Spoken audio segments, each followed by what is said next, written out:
Bacaan dari kitab Yesaya. Inilah firman yang dinyatakan kepada Yesaya, putra Amos, tentang Yehuda dan Yerusalem.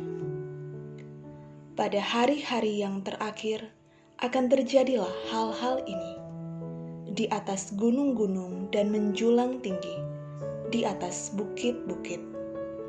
Segala bangsa akan berduyun-duyun ke sana, dan banyak suku bangsa akan pergi serta berkata, "Mari, kita naik ke gunung Tuhan, ke rumah Allah Yakub, supaya Ia mengajar kita tentang jalan-jalannya, dan supaya kita berjalan menempuh jalan itu.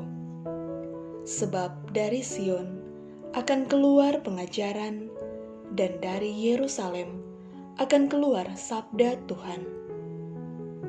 Tuhan akan menjadi hakim antara bangsa-bangsa dan akan menjadi wasit bagi banyak suku bangsa. Maka mereka akan menempa pedang-pedangnya menjadi mata bajak dan tombak-tombaknya menjadi pisau pemangkas. Bangsa yang satu tidak akan lagi mengangkat pedang terhadap bangsa yang lain, dan mereka tidak akan lagi berlatih perang. Hai kaum keturunan Yakub, mari kita berjalan di dalam terang Tuhan." Demikianlah sabda Tuhan. Syukur kepada Allah. Inilah Injil suci menurut Matius. Pada waktu itu, Yesus masuk ke kota Kapernaum.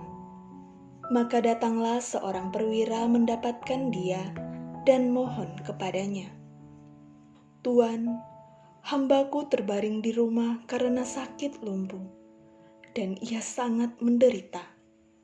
Yesus berkata kepadanya, "Aku akan datang menyembuhkannya."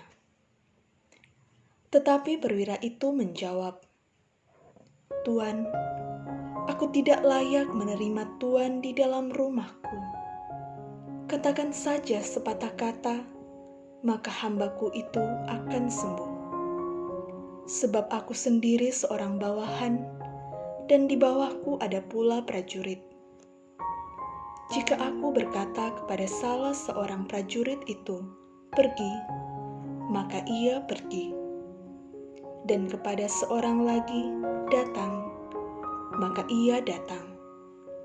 Ataupun kepada hambaku, 'Kerjakanlah ini,' maka ia mengerjakannya." Mendengar hal itu, heranlah Yesus. Maka ia berkata kepada mereka yang mengikutinya, "Aku berkata kepadamu, sesungguhnya iman sebesar ini tidak pernah kujumpai pada seorang pun di antara orang Israel. Aku berkata kepadamu, banyak orang akan datang dari timur dan barat, dan duduk makan bersama dengan Abraham, Ishak, dan Yakub di dalam kerajaan surga." Demikianlah sabda Tuhan. Terpujilah Kristus. Jawaban perwira yang memohon kepada Yesus supaya hambanya yang sakit disembuhkan merupakan kalimat doa yang senantiasa kita daraskan saat hendak menerima komuni kudus. Perwira itu berkata, "Tuan, aku tidak layak menerima Tuan di dalam rumahku. Tetapi katakan saja sepatah kata, maka hambaku itu akan sembuh." Kalimat ini tidak hanya menunjukkan kerendahan hati, tetapi juga kepercayaan penuh kepada kuasa Yesus, sehingga Yesus sangat berkenan pada hamba itu, bahkan memuji kesungguhan imannya. Selain itu, keberanian dan kesungguhan sang perwira untuk datang dan memohon bantuan Yesus juga menunjukkan betapa doa-doa kita berguna bagi kebaikan, kesembuhan, dan kesuksesan seseorang. Oleh sebab itu, berdoalah secara sungguh-sungguh kepada Tuhan untuk kebaikan dan kepentingan orang lain, apalagi mereka yang secara sengaja memohon kepada kita untuk mendoakan mereka.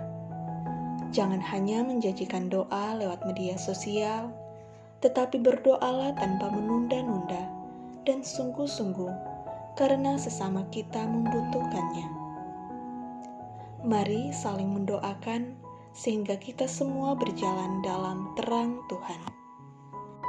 Marilah kita menutup permenungan dari Sabda Tuhan hari ini dengan berdoa.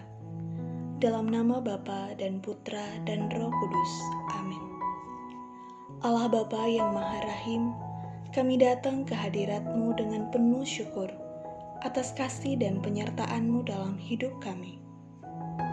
Hari ini, melalui teladan Sang Perwira yang rendah hati dan penuh iman, kami diingatkan untuk percaya sepenuhnya pada kuasa-Mu yang menyembuhkan dan memulihkan. Tuhan Yesus, Engkau yang selalu mendengarkan doa-doa umat-Mu, ajarlah kami memiliki kerendahan hati seperti perwira itu. Kami sadar bahwa kami tidak layak menerimamu, namun kami percaya bahwa satu kata dari-Mu cukup untuk mengubah dan menyembuhkan hidup kami. Bimbinglah kami ya Tuhan, untuk tidak hanya berdoa bagi diri sendiri, tetapi juga bagi orang-orang di sekitar kami yang membutuhkan pertolongan. Ingatkan kami bahwa setiap doa yang tulus mampu menjadi saluran berkat bagi sesama.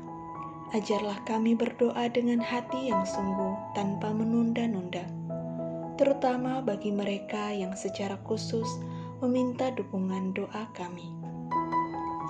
Ya Roh Kudus, nyalakanlah dalam hati kami semangat untuk saling mendoakan dengan kasih yang tulus. Jadikan kami sahabat-sahabat doa yang setia, yang tidak hanya berkata-kata, tetapi juga bertindak dengan penuh kasih. Tuhan yang Maha Pengasih, teguhkan iman kami seperti iman perwira itu. Dalam setiap pergumulan, kesulitan dan tantangan hidup, ingatkan kami untuk selalu bersandar kepadamu. Kami percaya bahwa Engkau adalah sumber kekuatan dan pengharapan kami. Dengan penuh kerendahan hati, kami serahkan segala doa dan harapan kami kepadamu melalui Yesus Kristus, Tuhan dan Juru Selamat kami. Amin. Dalam nama Bapa dan Putra dan Roh Kudus. Amin.